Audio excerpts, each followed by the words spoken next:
Hello everybody, welcome. Today I would like to make a very short video about awareness.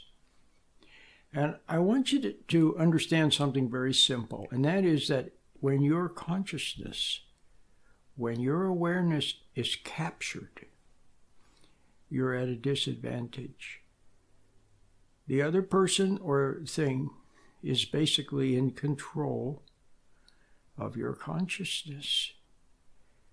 And then the little separation that occurs between, how would I say this? Your spiritual mind and your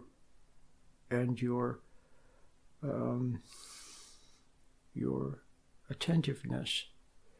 There's a little break there. And then through the outside, things can be funneled in. So I want to keep it very simple. There's so much to this, but I want to keep it simple. This morning, I was sitting in my car, and I was looking ahead toward a building. It was about 100 feet ahead, maybe 2 houses away. And there was a dumpster sitting there, a nice blue dumpster, a big blue dumpster. And then to the right of it was another dumpster. So there were 2 dumpsters. And then to the left, maybe 50 feet, 25, 50 feet, I don't know, to the left of the dumpsters was a big tree. So there was a tree, and there were a dumpster and another dumpster. Well, as I sat there, I had just been reading about the importance of defocusing. And one way to defocus is to notice something and also, to notice something and also to be aware. So, for example, I can be aware of the fact that I'm looking at the tree and the 2 dumpsters. And as a matter of fact, I can look at them and be aware at the same time. And what's a mechanical way of doing that? It's by standing back, mentally standing back, defocusing, and looking at all 3 at the same time. There's the tree, there's the middle dumpster, and there's a dumpster on the right. There's all 3, the tree, dumpster, and the dumpster, all 3, and I'm looking at all 3 at the same time. And by doing that, I'm not caught up in it. If I was to fixate with great concentration on one of the dumpsters, then I wouldn't notice the peripheral. You see what I mean? So, you notice how you can be aware of 2 things at the same time. That's the important thing. Or 3 things. But we'll say 2 things. So in this case, I was aware of the seed and of my awareness at the same time. So mechanically, you don't want things to capture your attention. So if somebody comes up to me and they say, I'll give you an example. They say, "Ooh, look at that right there, look at that right there." I won't do it. I'll stand back. I will just generally get the view of their arm and the book and them and the back and everything. I just stand back. I won't allow them to force me to concentrate on that one little thing. Do you see what I mean? I'll stand back and just get the overall picture. So that's a very good skill to develop. When you're sitting there and you're looking across the street maybe and there's cars parked, instead of allowing each car to capture your attention, stand back and just see a couple of cars at the same time in a very relaxed way. So you're defocusing. See? Now, this is even better yet. So now do you understand two at the same time? Now, here's another thing. When we practice a little meditation, we practice being aware instead of being unaware. The other day, I have to be honest. The other day, I was looking at something on my iPhone. I don't know what I was looking for. I think I was looking at some text I got or something like that. And then I clicked on a link, and all of a sudden I noticed that I was totally lost in the iPhone. I was sitting in my car. Somebody could have come up beside the car, and I wouldn't even have known they were there. I was totally lost. So what did I do? I took a mental step back and defocused. Every time you catch yourself being caught up in something, fixated on something, focused on something, just take a step back. Now, mechanically you can do it by, instead of staring at one little thing, you can get the big picture. That's one way of doing it. Here's another interesting thing you can do. We know that one of the things that anybody who wants to be on a spiritual path knows, that thoughts rise up and try to carry you away. And so you're aware of reality, and then all of a sudden you get lost in some thought, thinking about what she said, what he said, what you did, what you have to do, what you want to buy. You're lost in that thought, and it carries you away. So now it's in control. But as you practice the meditation, you get better at snapping out. You're lost in the thought for just a moment, and you notice it, and you snap out. Now you're the master of the thought. You're observing the thought. You're no longer lost in the thought. You understand? Now here's another way that you can help yourself. You can, when you're practicing the little meditation, become aware of your hand. You know how we talk about it. You can have your hand by your side, and you become aware of it.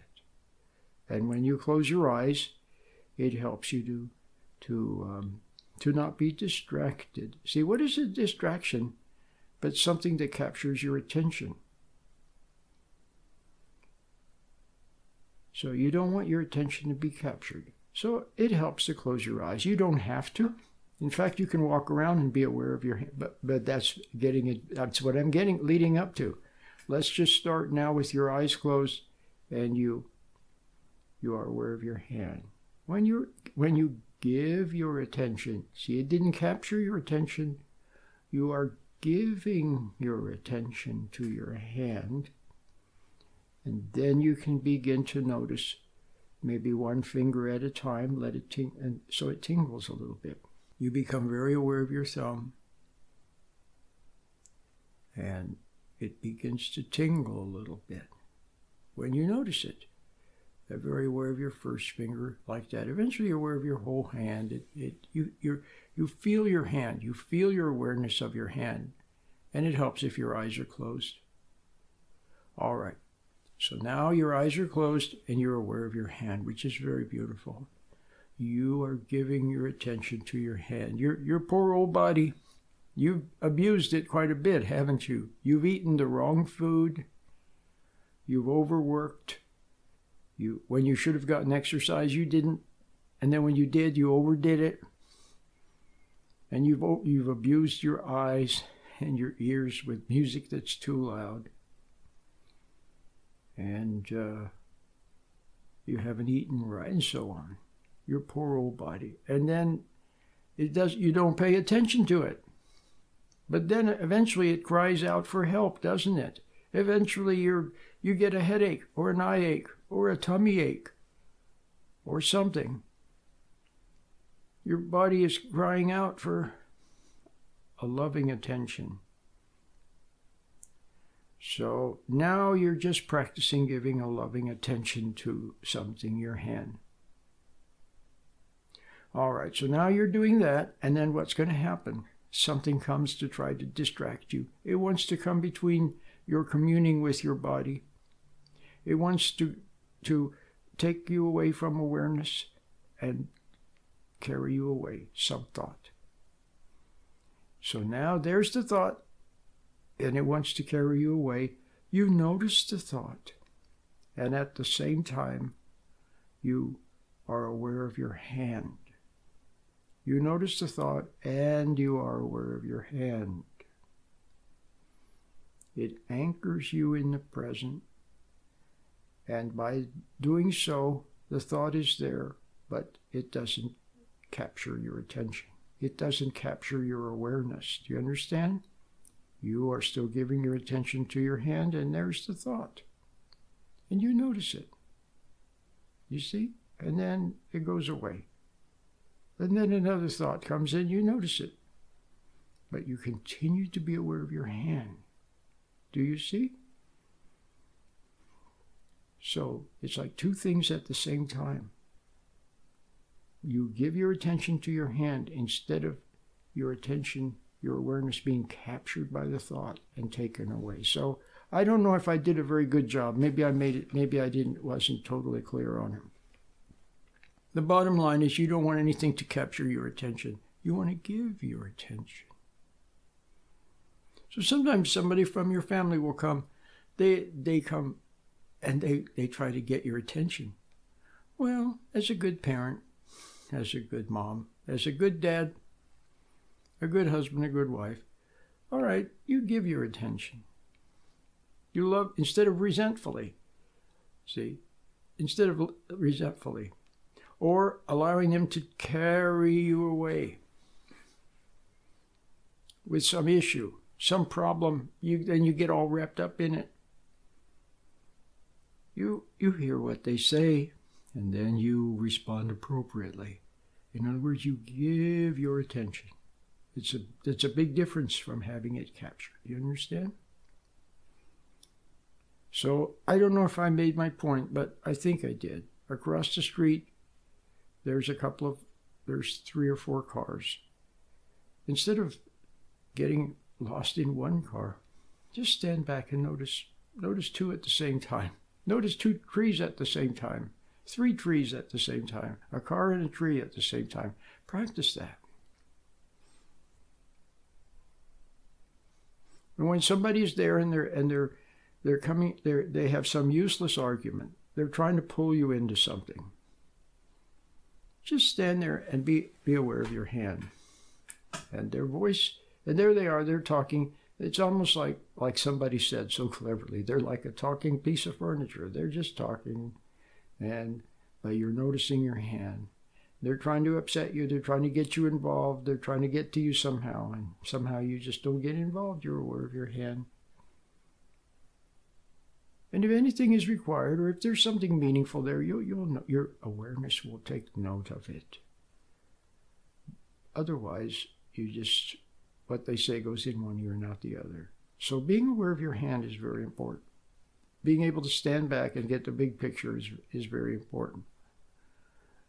Noticing a thought as you're also aware of your hand is much better than not noticing your hand and being totally caught up in the thought. You see the difference? All right, I'm going to stop this little video right now. It's already gotten too long. I think I made my point, but you need to practice these principles. They'll help you tremendously.